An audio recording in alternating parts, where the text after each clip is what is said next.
Hello all, and welcome back to Getting Started with Python Machine Learning. We're starting a new section on unsupervised learning. Unsupervised learning allows us to segment groups in our data and detect outliers without necessarily having a target. As we know, unsupervised learning contrasts with supervised learning. In supervised learning, we have examples of what we should predict. In the second section, we looked at predicting flowers. In the third section, we looked at predicting Boston house prices. In unsupervised learning, although we're still predicting something, there isn't a correct answer per se, i.e., our task is unsupervised. We're going to go through unsupervised learning in 4 simple steps. Number 1, exploring unsupervised learning and its usefulness. Number 2, finding groups automatically with k-means clustering. Number 3, reducing the number of variables in our data with PCA.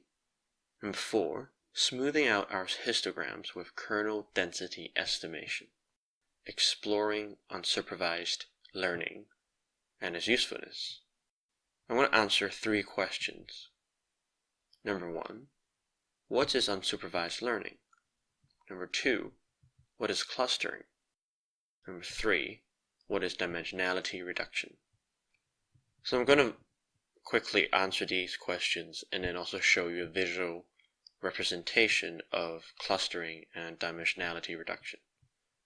So unsupervised learning, you already know, is when we're trying to learn patterns and groups from a data set, but we don't know what the actual correct answer is. There's no answer to supervise this, i.e., if you think about this in Python code terms, there isn't a y in our datasets, there's only an x. So you might wonder why we want to do this. We want to do unsupervised learning because we want to automatically dig out patterns that would be deemed useful by a human or by a downstream task.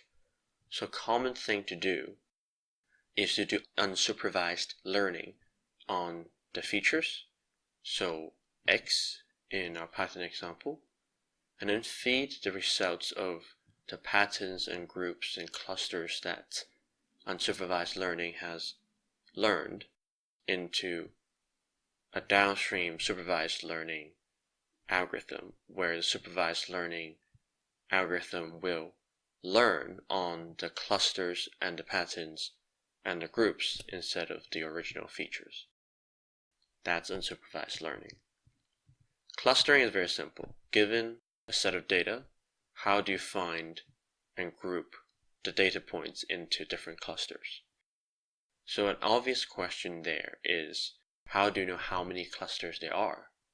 Dimensionality reduction is a different thing. So imagine if you have a vector, which is 1 dimension, and then you have a matrix, which is 2 dimensions. So you have a row and a column. You can have what's a tensor, which is 3 dimensions, so row, column, and then like a def. Dimensionality reduction are algorithms that compress, let's say, a matrix into a vector without losing core information. Let's take a look visually what these mean. First, clustering. If we begin with all of these data points on screen, but if you forget that they're colored in red, yellow, and blue, we can still see that roughly this dataset is clustered into 3 main groups. You might argue some of the points in the middle of the main clusters can belong to one group and another, but we can all agree that all of the data is clustered amongst 3 groups. So clustering deals with the problem of A, how many groups are there? And B, how do we get a computer algorithm to assign each data point to its group? So we'll get the yellow dots yellow, blue dots to blue, and red dots to red. Turns out we can derive a lot of useful algorithms, especially for data sets with a lot more dimensions than 2, as we're seeing here. So when I say dimensions, when we have 13 features in the Boston house price datasets, the dimensionality of the feature set was 13. When we had 4 features in the flower datasets, the iris datasets, we had 4 dimensions. So how do we find clusters when there are so many dimensions? Turns out that the algorithms to find clusters are very useful in machine learning. Let's talk about dimensionality reduction. Imagine if you started with the top right 2D data. So here it says manifold, but you don't need to worry about that. That's a very mathematical term that we don't need to know. All you need to know is there's a flat surface, a 2D flat surface, and you have these dots that range from blue to orange, red, on this 2D surface, right? Imagine if we then wrote up this piece of paper, so these dots on this piece of paper is wrote up, so we get the 2D projection on the Swiss row on the top left.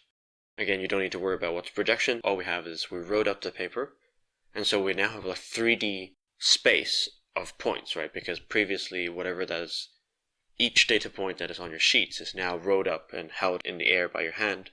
So imagine that the machine learning algorithm sees this 3D representation, right? So the paper is wrote up, all the data points are on the paper, and it's floating in space. The machine learning algorithm sees this 3D cube thing and see the data points in there. What it first sees is the top left square in this graph, right? So dimensionality reduction algorithms can recover the piece of paper that we wrote up, so they can recover 2D representation on the top right. So here we'll visually show the results of 2 dimensionality reduction algorithms, and you can see that they both recover somewhat the 2D representation, although it varies in effectiveness. And that's it. So this is what is supervised learning. Supervised learning is when we discover patterns, clusters, without necessarily having the right answer to supervise this. Clustering is when we look at the data set and we find interesting groups, and we also assign each data point into its own group. Dimensionality reduction reduces the number of dimensions in your data sets, preserving important information.